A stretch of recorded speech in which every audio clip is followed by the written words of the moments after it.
Le PDG accompagne pour la première fois sa petite amie dans son village. Mais il découvre avec étonnement que les couplets sur la porte de la maison de sa petite amie sont en réalité écrits par le célèbre calligraphe Maître Chu. Les caractères sont de sa main. De plus, la table de la maison est un meuble antique en bois de Yuanguoli, d'une valeur de 6 millions. Même le thé qu'ils boivent est du Daun Pao provenant des mers arbres du mont Oyi. Cela éveille en lui une grande curiosité. Quelle est donc l'origine familiale de sa petite amie de la campagne? Cependant, sa petite amie a affirmé sérieusement que ses parents étaient de simples agriculteurs. Elle pensait que le PDG, lors de sa première rencontre avec les parents, était tellement nerveux qu'il s'était trompé sur ces choses. Mais la fille ignorait que ses parents, qu'elle croyait être des agriculteurs, étaient en réalité les personnes les plus riches du monde. Il s'avère que pendant toutes ces années, le couple le plus riche du monde voulait inculquer à leur fille la valeur du travail acharné et lui permettre de trouver un partenaire qu'il aime vraiment sans être matérialiste. Ils ont donc toujours caché leur identité de milliardaire à leur fille. Aujourd'hui, en voyant leur fille revenir avec un PDG, les parents sont très satisfaits. Mais cela ne suffit pas. Ils ont aussi décidé de tester si le PDG est prêt à faire des sacrifices pour elle. Il a donc directement demandé au président une dot de 10 millions.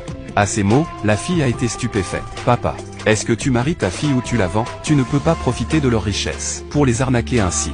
Tu ne comprends rien. Il y a des choses que tu ne sais pas. » La jeune fille, voyant qu'elle ne pouvait pas convaincre ses parents, a décidé de partir avec le président. Elle a expliqué qu'elle ne s'attendait pas à ce que ses parents soient aussi exigeants. Cependant, le président a immédiatement accepté la dot de 10 millions.